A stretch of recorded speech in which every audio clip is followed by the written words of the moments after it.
નમસ્કાર દર્શક મિત્રો, હું છું શ્યામલ મહેતા. આપ જોઈ રહ્યા છો બાજ નજર. મિત્રો, આપણા મહાન ભારતમાં એક એકથી ચડિયાતા ઋષિ મુનિઓ દાર્શનિકો થયા છે. આમાંથી એક ચારવાક નામના મહર્ષિ હતા. ચારવાકના ઘણા વાક્યો પ્રખ્યાત છે. તેમાંનું એક વાક્ય એવું છે કે ઋણમ કૃત્વા ધૃતમ પીવેત, એટલે એનો અર્થ એવો થાય કે દેવું કરીને પણ ઘી પીવું જોઈએ. આ વાતને અનર્થ તરીકે સમજી લેનાર વ્યક્તિ હોય, વ્યવસાય હોય કે દેશ હોય, આખરે બરબાદ થઈ જાય છે. કારણ કે દેવું કરીને ઘી પીવું, પછી તે દેવું ચૂકવવું, તે એક મુશ્કેલીની વાત થઈ જાય છે. દેવું કરીને ઘી પીવો, શરીર મજબૂત થાય ને મહેનત કરીને ફરી ચૂકવો તો વાત બરાબર છે. પરંતુ નકરું દેવું કરીને ઘી જ પીધા કરો, દેવું કરીને દોર દમામ બતાવો, દેવું કરીને લોકોમાં પ્રભાવ પાડો, તો તેનો પાઘડીનો વળ છેડે આવે છે. આજે આપણે આ વાત એટલા માટે કરી રહ્યા છીએ કે વિશ્વના અનેક વિકસિત દેશો, જેમાં અમેરિકા આવે, યુરોપિયન દેશો આવે, બ્રિટન આવે, ઓસ્ટ્રેલિયા આવે, જાપાન આવે, આ વિશ્વના અતિ સમૃદ્ધ અને વિકસિત દેશો છે. તેઓ અત્યારે આર્થિક સંકટથી ઝઝૂમી રહ્યા છે. તો આવું થવાનું કારણ શું છે તે વિશે આજે આપણે ચર્ચા કરવી છે. આ વિકસિત દેશોની અંદર મોટા ભાગના દેશો એવા છે કે જેમણે ચારવાકના આ વાક્યને અનુસરીને કામગીરી કરી છે. તેઓએ ખૂબ બધું દેવું કરી નાખ્યું છે. તેમના નાગરિકોનું જીવન ધોરણ ઊંચું લઈ જવા માટે, તેમને ત્યાં ભૌતિક સંસાધનો અને સુખ સગવડોનું વ્યવસ્થાપન કરવા માટે તેઓ સતત દેવું કરતા રહ્યા, અને તે દેવું ભરવા માટે પણ તેઓ દેવું કરતા ગયા. આજે પરિસ્થિતિ એ છે કે આ દેવાના ચક્રવ્યૂહમાં ફસાયેલા અને આર્થિક રીતે અસ્થિર થયેલા દેશોમાં જાપાનના વડાપ્રધાને રાજીનામું આપવું પડ્યું છે. ફ્રાન્સના વડાપ્રધાને પણ રાજીનામું આપવું પડ્યું છે. રાષ્ટ્રપતિ નહીં પણ વડાપ્રધાન. અને બાકીના દેશોની પણ આ જ પરિસ્થિતિ છે. અમેરિકાના રાષ્ટ્ર પ્રમુખ ડોનાલ્ડ ટ્રમ્પ પોતાના દેશનું દેવું ઘટાડવા માટે ભોરાટા થયા છે.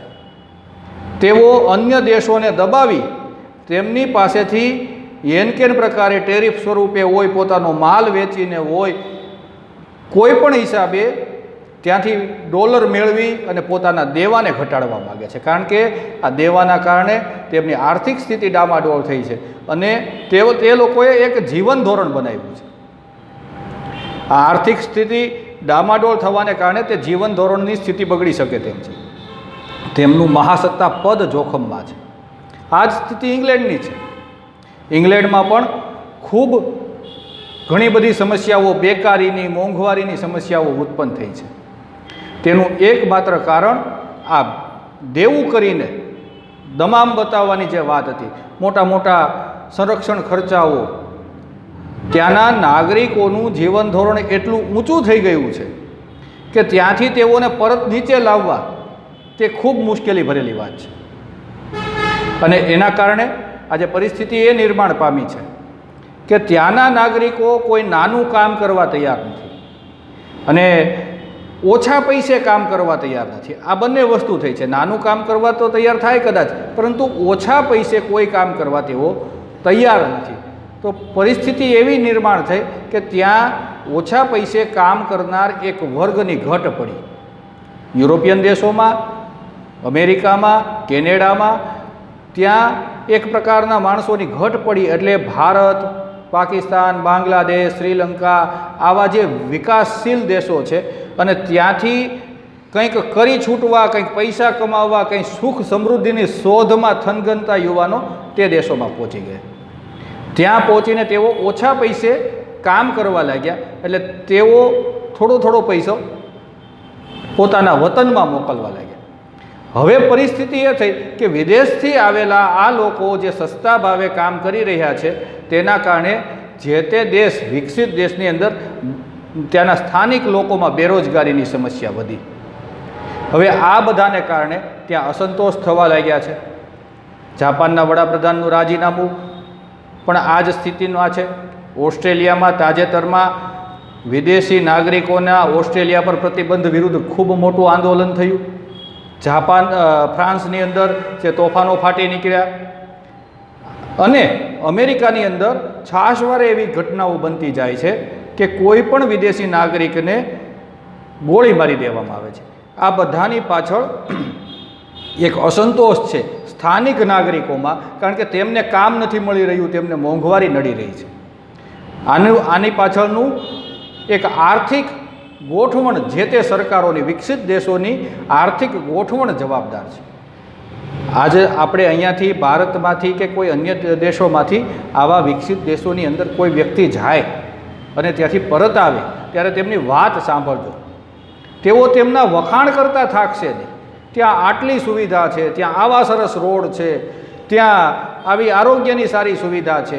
આ બધું કરવા માટે પૈસા જોઈએ અને એ પૈસા, એ જે જીવન ધોરણ આમ ખૂબ ઊંચું જે જતું રહ્યું છે, ત્યાં ફોર વ્હીલો છે, મોટરસાઇકલ ઓછા દેખાય છે, ત્યાં સાયકલો દેખાતી નથી. આ બધું જે આપણને દેખાય છે તે બહારનો પરપોટો છે. એ પરપોટો ક્રમશઃ ફૂટી રહ્યો છે. તેઓ દેવાના બોજ તળે દબાઈ ગયા છે અને જે આ ઋણમ કૃત્વા ધૃતમ પિબેત ના જે એને એક પથ પર તેઓ ચાલ્યા, તેનું જે ગંભીર પરિણામો આજે આ વિકસિત દેશો ભોગવી રહ્યા છે. આપણે જ્યાંથી અહીંયાથી કોઈ ત્યાં જાય એટલે એટલા તે અંજાઈ જાય છે, એટલા તે દેશોથી પ્રભાવિત થઈ જાય છે, એટલું બધું ઊંચું તેમનું જીવન ધોરણ થઈ ગયું છે. ડોલરમાં કમાણી થાય, અત્યારે $1 બરાબર 88 રૂપિયા છે. હવે કોઈ વ્યક્તિ ત્યાં $1000 કમાતો હોય તો અહીંયા 88,000 રૂપિયા તેમને થાય, એટલે તેમને આ વાત સ્વાભાવિક રીતે મોટી લાગવાની. પરંતુ ત્યાંનો જે નાગરિક છે તેમને તો એ $1000 દેખાવાના અને ત્યાંની મોંઘવારી પ્રમાણે તેને એ $1000 પોતાનું જીવન યાપન કરવું પડે. આ સ્થિતિનું નિર્માણ છે. એટલા માટે જાપાન આજે તેમના વડાપ્રધાન જે અમેરિકા સામે ઝૂકી ગયા અને ડોનાલ્ડ ટ્રમ્પની નીતિ સામે દબાઈ અને તેમણે એક કરાર કરી લીધા, જેના કારણે તેમને રાજીનામું આપવું પડ્યું છે, કારણ કે તેમનો પક્ષ ત્યાં હારી ગયો. ફ્રાન્સની અંદર પણ ખૂબ ખરાબ પરિસ્થિતિ છે. તેમની જીડીપી કરતાં તેમનું દેવું વધી ગયું છે. બ્રિટનની અંદર પણ આ જ પરિસ્થિતિ છે અને ડોનાલ્ડ ટ્રમ્પે એક નવો રસ્તો આમાંથી અપનાવ્યો છે કે જે વિકાસશીલ દેશો છે તેમની સાથે તેમની સમાન કરાર કરવા, જેને રેસિપ્રોકલ ટેરિફ કહેવાય છે.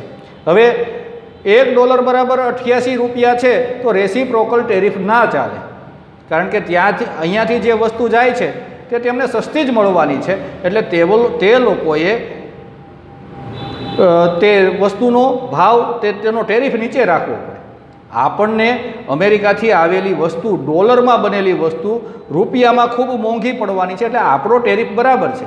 પરંતુ ડોનાલ્ડ ટ્રમ્પ પોતાના દેશના દેવાને કારણે આ વસ્તુ સમજવા તૈયાર નથી અને વિશ્વના દેશો પર ફરજિયાત વેપાર કરાર કરવા માટે દબાણ કરી રહ્યા છે.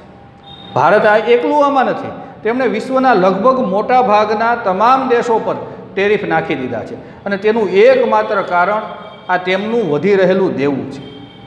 આજે તેમણે પોતાનો દમામ દેખાડવા માટે, પોતાનું જાહો જલાલી દેખાડવા માટે જે પ્રકારના ખર્ચ કરી નાખ્યા, આવક કરતાં વધારે જાવક કરી નાખી, તેના કારણે તેઓ તેના પરિણામો ભોગવી રહ્યા છે. અન્ય દેશો તો જે નથી કરી શકતા, ફ્રાન્સ નથી કરી શકતું, જાપાન નથી કરી શકતું, તે અમેરિકા કરી રહ્યું છે અને વિશ્વના દેશો પર એક પ્રકારનું દબાણ કરી રહ્યા છે કે તમે જેટલો ટેરિફ અમે લઈએ છીએ એટલા જ પ્રમાણમાં ટેરિફ તમે લો. એટલે અમેરિકન વસ્તુઓ પર ટેરિફ ઘટે એટલે ત્યાંની વસ્તુઓ ભારતમાં ખૂબ સસ્તી થાય અને ભારતનું બજાર એકદમ તૂટી જાય, એકદમ તળિયે આવી જાય. આવી તેમની મનસા છે અને ભારતનો રૂપિયો ત્યાં ખેંચાઈને જાય તો પરિણામ શું આવે? જે ઈસ્ટ ઇન્ડિયા કંપની વખતે આવ્યું હતું તેવું જ પરિણામ આવે. એક એક્ઝામ્પલ જોઈએ તો એપલ કંપની અમેરિકાની છે. તે પહેલાં ચીનમાં તેમની ફેક્ટરી હતી, હવે ભારતમાં તેમની ફેક્ટરી છે. એપલ કંપની ત્યાં મોબાઈલ બનાવે તો તે મોબાઈલનું એક પીસ તેમને 1.25 લાખ રૂપિયામાં પડે, અને તે જ મોબાઈલ તે ભારતમાં બનાવે તો તેમને 50,000નું પડે. એટલા માટે તે ભારતમાં બનાવે છે, કારણ કે ત્યાં મોંઘવારી, ત્યાં મજૂરી મોંઘી છે. આ તેમના ઊંચા જીવન ધોરણને કારણે આ વસ્તુ બની ગઈ છે. હવે તેઓ ભારતમાં મોબાઈલ બનાવીને અમેરિકામાં વેચે છે. અમેરિકાની કંપની ભારતમાં મોબાઈલ બનાવે અને અમેરિકામાં વેચે. અમેરિકન કંપની ભારતમાં કપડાં બનાવે. અમદાવાદની અંદર જાઓ તો આશીમા લિમિટેડ, ચિરીપાલ ગ્રુપ, આવા અસંખ્ય મોટી મોટી મિલો છે જે અમેરિકન બ્રાન્ડને માલ પ્રોવાઈડ કરે છે. બાંગ્લાદેશમાંથી પણ પુષ્કળ કાપડનું બજાર છે. આવું વિશ્વના તમામ દેશોમાં છે. અમેરિકામાં મજૂરી ખૂબ મોંઘી થઈ ગઈ છે. એટલા માટે તે લોકો બહારની સાઈડ બધું કામ કરાવે છે. હવે ટ્રમ્પ આ અટકાવવા માગે છે અને પોતાની કંપનીઓને પાછા પોતાના દેશમાં લાવવા માગે છે, પરંતુ આ કંપનીઓ જવા તૈયાર નથી, કારણ કે ત્યાં મજૂરી મોંઘી છે. આ ઊંચા જીવન ધોરણને કારણે થયું છે. હવે ત્યાં સસ્તી મજૂરી કરતાં વિદેશી નાગરિકોને ત્યાંના સ્થાનિક નાગરિકો નફરતની નજરથી જોવા લાગ્યા છે કે આ અમારા પેટ પર પાટું મારી રહ્યા છે. એટલે ત્યાં વંશી અથડામણો થતાં, કોઈ વિદેશી નાગરિકોને મારતા, હમણાં જ તે અમેરિકામાં એક ભારતીય નાગરિકનું માથું કાપી નાખવામાં આવ્યું છે. એક યુક્રેનની યુવતી જે ત્યાં ગઈ છે તેને પણ એક આફ્રિકન અમેરિકને છરી મારીને મોતને ઘાટ ઉતારી દીધી છે. એટલે આવી ઘટનાઓ બનવા લાગી છે. ત્યાંના સ્થાનિક નાગરિકોમાં વિદેશી નાગરિકો તરફ, વિદેશી માઇગ્રન્ટ્સ આશ્રિતો તરફ નફરતની લાગણી જન્મી રહી છે.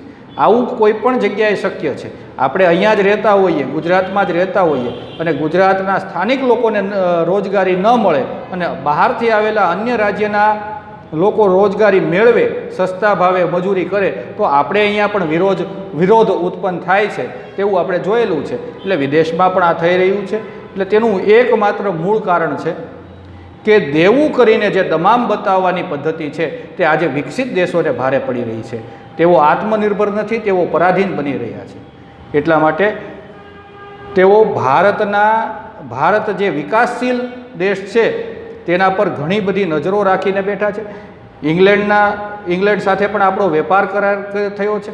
અન્ય દેશો પણ લાઇનમાં ઊભા છે. તેનું કારણ છે કે 140 કરોડનું આપણું બજાર છે.